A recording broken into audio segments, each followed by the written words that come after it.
Baik Bapak Ibu sekalian, di hari ini kita akan meneruskan materi kuliah kita, yaitu tentang rumah sakit syariah di mata kuliah Lembaga Bisnis Syariah dan Industri Halal di jurusan S2 Hukum Ekonomi Syariah pasca sarjana IIKI Jakarta. Bapak Ibu sekalian yang dirahmati Allah, apa itu rumah sakit syariah, lalu kemudian apa dasar hukumnya dan berbagai macamnya, coba kita akan bahas ya. Nah, Bapak Ibu sekalian yang dirahmati Allah, nah rumah sakit syariah ya. Nah, rumah sakit syariah berarti di situ ada dua term ya, rumah sakit dan syariah. Ya. Baik. Yang kita bahas hari ini adalah rumah sakit syariah.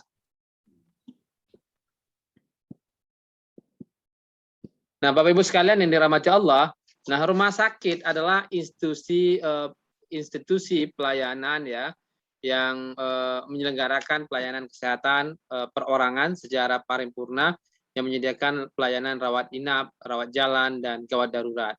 Itu termaktub dalam Undang-Undang Republik Indonesia Nomor 44 Tahun 2009 tentang rumah sakit.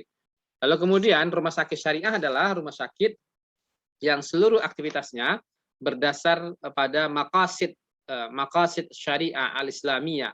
Jadi tujuan penetapan syariah Islamiyah itu.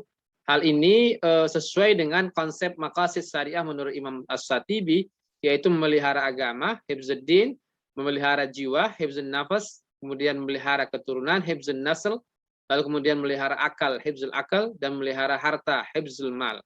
Nah, Bapak Ibu sekalian yang dirahmati Allah, rumah sakit syariah pertama di Indonesia adalah Rumah Sakit Islam Sultan Agung Semarang, yaitu meraih sertifikasi rumah sakit syariah pertama di Indonesia pada hari Rabu tanggal 1 Zulhijjah 1438 atau bertepatan dengan tanggal 23 Agustus 2017. Itu artinya kita punya rumah sakit syariah pertama itu tahun 2017, yaitu Rumah Sakit Sultan Agung Semarang. Jadi Rumah Sakit Sultan Agung Semarang. Nah, Bapak Ibu sekalian yang dirahmati Allah, rumah sakit syariah Indonesia ada banyak sekali. Rumah sakit syariah ada Rumah Sakit Islam Sultan Agung Semarang, Rumah Sakit Nur Hidayah Bantul Yogyakarta, Rumah Sakit Syariah Asi Ar-Rahman Tangerang. Nah, ini pernah saya ngisi acara di Rumah Sakit Syariah Asi ini ya. Nah, Rumah Sakit Syariah Asi Ciledug, Rumah Sakit Syariah Asi Sanghyang, Rumah Sakit Amal Sehat Wonogiri, Rumah Sakit Islam Yogyakarta ya. Rumah Sakit Muhammadiyah Lamongan, Haji Jakarta, ya. Rumah Sakit PKU Muhammadiyah Wonosobo, Rumah Sakit PKU Muhammadiyah Yogyakarta, Ar-Rahman Tangerang, Rumah Sakit Islam Jakarta, Rumah Sakit Islam Malang. Nah, diperkirakan akan meningkat, terus ini masih data lama ya. Jadi ada banyak sekali. Sehingga kalau ditanyakan ya beda nggak kira-kira? Di sini kan kita lihat dari rumah sakit Islam kan, beda atau tidak rumah sakit Islam dengan rumah sakit syariah? Ya, kalau rumah sakit Islam itu nggak ada parameternya, tapi kalau rumah sakit syariah ada parameternya. Nah, ini yang membedakannya ya Bapak Ibu sekalian ya. Jadi tidak semua rumah sakit Islam itu menjadi rumah sakit syariah. Nah, gitu ya. Jadi ada parameternya. Bapak Ibu sekalian, rumah sakit syariah 2020 jumlah rumah sakit di Indonesia ada sekitar 2.900 rumah sakit. Lalu rumah sakit Islam yang menjadi anggota MUKISI itu adalah Majelis Upaya Kesehatan Islam Seluruh Indonesia, 500 rumah sakit. Rumah sakit berproses syariah pada 2020 ada 65 rumah sakit, lalu kemudian rumah sakit syariah pada 2020 22 rumah sakit syariah, 18 rumah sakit Islam, 4 rumah sakit pemerintah ya, dan ini ada di Tangerang, lalu Kandang Kalimantan, lalu kemudian Zainul Abidin Aceh ya, di Banda Aceh juga.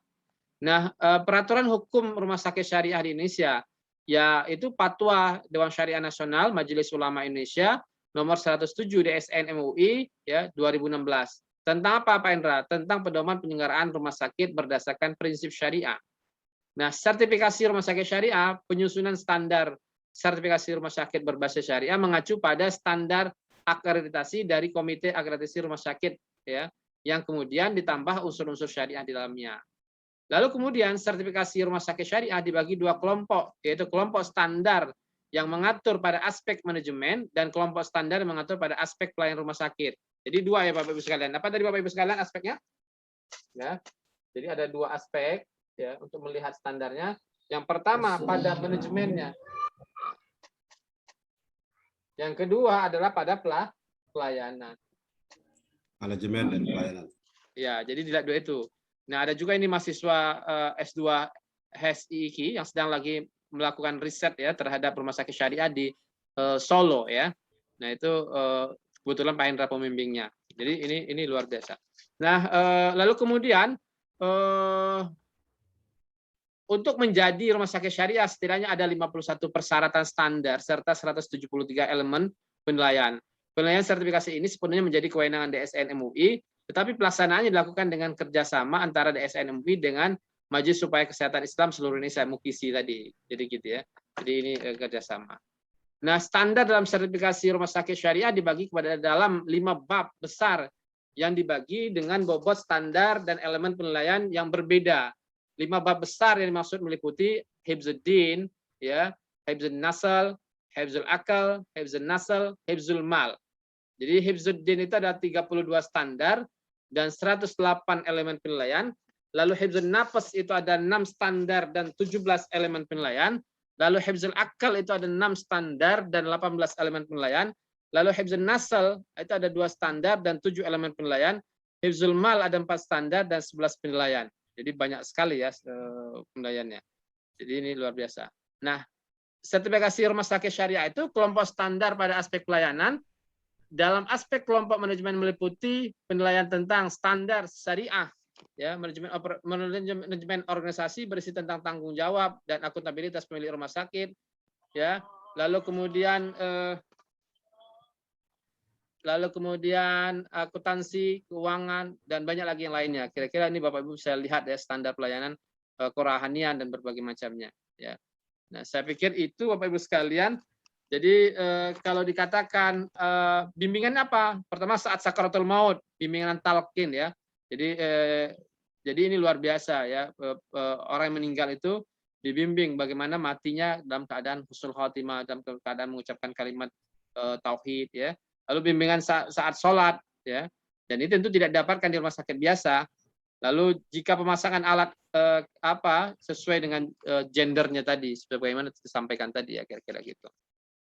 Lalu kemudian saya pikir itu Bapak Ibu sekalian sebagai informasi Bapak Ibu sekalian. Tapi ini luar biasa perkembangan rumah sakit syariah Indonesia luar biasa karena banyak sekali orang membutuhkan bagaimana obat sesuai syariah ya. Lalu kemudian pelayanan sesuai syariah ya, bagaimana bisa sholat dan berbagai macamnya. Dan ini tentu sebuah perkembangan yang luar biasa, tentu akan sangat bermanfaat bagi perkembangan bisnis syariah di Indonesia. Saya pikir itu Bapak Ibu sekalian. Silakan kalau ada yang ingin didiskusikan kembali.